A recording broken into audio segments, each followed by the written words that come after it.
અસલ કાઠિયાવાડી સ્ટાઇલ, થોડું તીખું અને સ્વાદમાં એકદમ ચટાકેદાર પાળેલી સેવનું શાક સ્વાદમાં એટલું ટેસ્ટી બને છે કે તેને ભાખરી અને રોટલા સાથે ખાવાની મજા આવી જાય છે. તો ઘરમાં કોઈ શાક ન હોય ત્યારે આ શાક ફક્ત 10 જ મિનિટમાં બની જાય છે. જેને બનાવતી વખતે રસોઈયા મહારાજની એક એવી ટીપ શેર કરીશ કે શાકમાં જરા પણ છાશ નહીં ફાટે અને શાક એકદમ લટપટ ગ્રેવી સાથે તૈયાર થશે. તો ચાલો રેસીપી શરૂ કરીએ. સૌથી પહેલાં શાક માટે સેવનો લોટ બાંધવા મેં 1 કપ જેટલો ચણાનો લોટ લીધેલો છે. લોટના આ માપથી ઘરની 4 વ્યક્તિને સર્વ થાય તેટલું શાક તૈયાર થશે. હવે તેમાં 1/4 ટીસ્પૂન જેટલો હળદર પાવડર, સ્વાદ પર મીઠું અને સેવ પચવામાં હળવી રહે તેના માટે 1 પિંચ જેટલી હિંગ એડ કરી દઈએ. અને હવે લોટમાં 1 મોટી ચમચી જેટલું ગરમ તેલ એડ કરી દઈએ. બધી જ વસ્તુને લોટમાં મિક્સ કરી લઈએ. તો લોટમાં થોડું ગરમ તેલ એડ કરવાથી સેવ એકદમ ફૂલેલી અને ખાવામાં સોફ્ટ તૈયાર થાય છે. અને હવે પાણી એડ કરીને સેવ માટેનો મીડિયમ સોફ્ટ લોટ બાંધી લઈએ. તો સેવનો લોટ બાંધતી વખતે આપણે ખૂબ જ ઓછા પાણીની જરૂર પડવાની છે. જો લોટ બાંધતી વખતે આપણે વધુ પડતું પાણી એડ કરી દેશું તો લોટ ઢીલો થઈ જશે અને સેવ બરાબર નહીં પડે. તો તમે જોઈ શકો છો કે મેં લોટને ભેગો કરી લીધેલો છે અને તે આ રીતનો મીડિયમ સોફ્ટ છે. આ રીતનો લોટ તૈયાર કરવામાં મારે 4 મોટી ચમચી જેટલા જ પાણીની જરૂર પડેલી છે. તો હવે ભેગા કરેલા લોટ ઉપર 1 થી 2 ટીપા જેટલું પાણી એડ કરીને લોટને મસળી લઈએ. તો સેવનો લોટ બાંધતી વખતે આ પ્રોસેસ સૌથી ઇમ્પોર્ટન્ટ છે. લોટને મસળવાથી તે થોડો લાઇટ થઈ જાય છે, જેનાથી કોઈ પણ જાતના સોડા વગર પણ સેવ એકદમ ફૂલેલી તૈયાર થાય છે. તો મેં લોટને મસળી લીધેલો છે. હવે હાથને થોડો તેલવાળો કરી લઈએ અને ચમચીની મદદથી લોટને ભેગો કરી લઈએ. તો સેવ માટેનો આપણો આ રીતનો મીડિયમ સોફ્ટ લોટ તૈયાર થઈ ગયો છે. આ સમયે લોટ ઢીલો લાગતો હોય તો થોડો ચણાનો લોટ એડ કરીને આ રીતનો પરફેક્ટ કરી લેજો. હવે શાકમાં એડ કરવાની એક પેસ્ટ બનાવવા ખાયણીમાં 12 થી 14 નંગ જેટલી લસણની કળી એડ કરી દઈએ. આ શાકમાં લસણનું પ્રમાણ થોડું ચડિયાતું હોય છે. લસણ સારી રીતે ખંડાઈ જાય તેના માટે 1 પિંચ જેટલું મીઠું અને 1 ચમચી જેટલું લાલ મરચું પાવડર એડ કરી દઈએ. અને હવે લસણને મરચાં સાથે ખાંડી લઈએ. તો લસણ એકદમ સારી રીતે ખંડાઈ ગયું છે અને આપણી કાઠિયાવાડી સ્ટાઇલ લસણની ચટણી તૈયાર થઈ ગઈ છે. હવે તેને મિક્સિંગ બાઉલમાં એડ કરી દઈએ. સાથે 1 મોટી ચમચી જેટલું ધાણા જીરું પાવડર અને શાકનો કલર એકદમ સરસ આવે તેના માટે 1 ચમચી જેટલું કાશ્મીરી લાલ મરચું પાવડર, અડધી ચમચી જેટલો ગરમ મસાલા પાવડર અને થોડું પાણી એડ કરીને તેને મિક્સ કરી લઈએ. તો મસાલામાં થોડું પાણી એડ કરવાથી તે એકદમ સારી રીતે ફૂલી જાય છે અને શાકમાં જ્યારે આપણે મસાલાને સાતડીએ છીએ ત્યારે તે જરા પણ નથી બળતા. તો બધી વસ્તુ મિક્સ થઈને આપણી મસાલા પેસ્ટ તૈયાર થઈ ગઈ છે, જેની સાથે શાક એકદમ ટેસ્ટી બનશે. હવે શાક બનાવવા માટે મેં પેનને ગરમ કરી દીધેલું છે. હવે વાટકીના માપથી 3 વાટકી જેટલું પાણી પેનમાં એડ કરી દઈએ. શરૂઆતમાં ગેસની ફ્લેમ હાઈ રાખીને પાણીને ઉકળવા દઈએ. તો સેવને આપણે ઉકળતા પાણીમાં જ એડ કરવાની છે, જેથી એકદમ સરસ તેનો શેપ લઈ લઈએ. તો 1 થી 2 મિનિટમાં જ આપણું પાણી આ રીતના ઉકળવા લાગ્યું છે.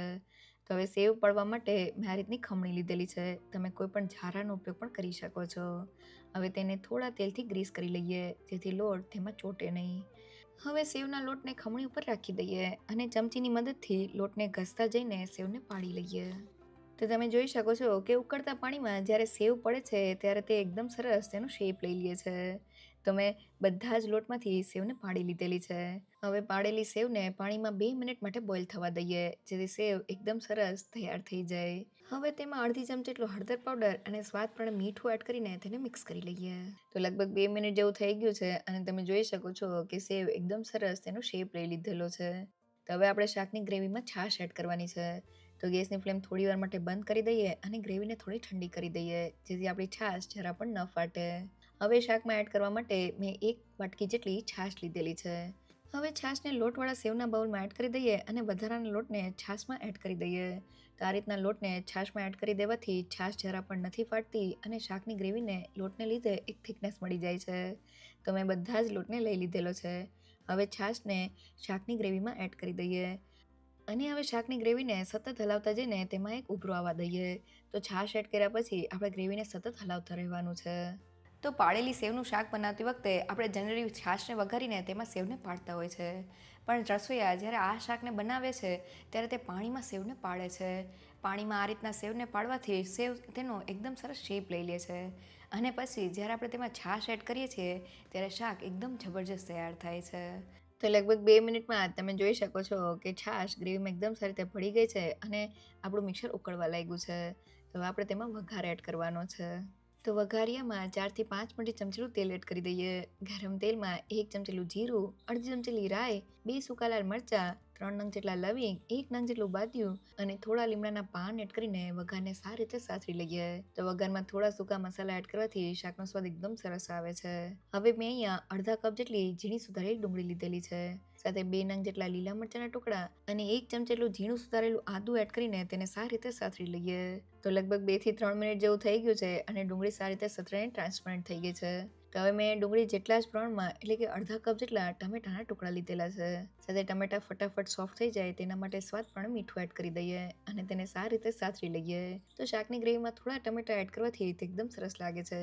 પણ અહીંયા શાક બનાવતી વખતે જો તમારી છાશ વધુ પડતી ખાટી હોય તો ટમેટા એડ ન કરતા.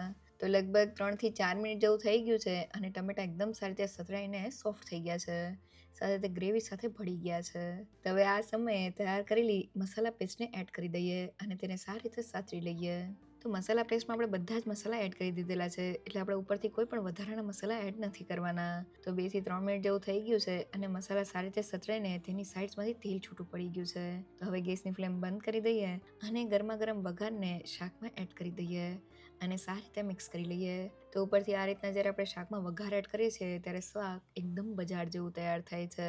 તો હવે શાકના બધા જ ટેસ્ટને બેલેન્સ કરવા માટે અડધી ચમચી ખાંડ એડ કરી દઈએ. હવે તેને મિક્સ કરી લઈએ અને શાકને ધીમા ગેસ પર 5 મિનિટ માટે કૂક કરી લઈએ જેથી વઘારની બધી જ ફ્લેવર આપણા શાકમાં એબ્ઝોર્બ થઈ જાય. તો લગભગ 5 મિનિટ જેવું થઈ ગયું છે. હવે ઢાંકણને ખોલી લઈએ. તો આપણું શાક બનીને તૈયાર થઈ ગયું છે. એકદમ લટપટ ગ્રેવી સાથે શાક બજાર જેવું તૈયાર થયું છે. ગેસની ફ્લેમ બંધ કરી દઈએ અને તૈયાર થયેલા શાક ઉપર થોડા કોથમીરના પાન એડ કરી દઈએ. તો જોતાં જ ખાવાનું મન થઈ જાય એવું પાળેલી સેવનું શાક એકવાર જરૂરથી ટ્રાય કરજો. શાક સ્વાદમાં એટલું ટેસ્ટી બન્યું છે કે તેને એકવાર ચોક્કસથી ટ્રાય કરવા જેવું છે. પાળેલી સેવનું શાક બનાવતી વખતે બસ તમારે અમુક વાતનું ધ્યાન રાખવાનું છે. પહેલી એ કે સેવનો લોટ તમારે મીડિયમ સોફ્ટ રાખવાનો છે. સાથે લોટને થોડો ઘસી લેવાનો છે જેથી સેવ એકદમ સોફ્ટ તૈયાર થાય. સાથે સેવને છાશની જગ્યાએ જો તમે તેને પાણીમાં પાડશો તો સેવ તેનો એકદમ સરસ શેપ લઈ લેશે. સાથે શાકમાં વઘારને ઉપરથી એડ કરવાથી શાક એકદમ લટપટ ગ્રેવી સાથે તૈયાર થાય છે. જો તમને મારી આજની રેસીપી ગમી હોય તો મને કમેન્ટ સેક્શનમાં જરૂરથી કહેજો. સાથે મારા વિડીયોને લાઇક અને ફ્રેન્ડ્સ અને ફેમિલીમાં શેર કરજો અને મારી ચેનલને સબસ્ક્રાઈબ કરવાનું ના ભૂલશો. તો ફરી મળીએ એક નવી રેસીપી સાથે.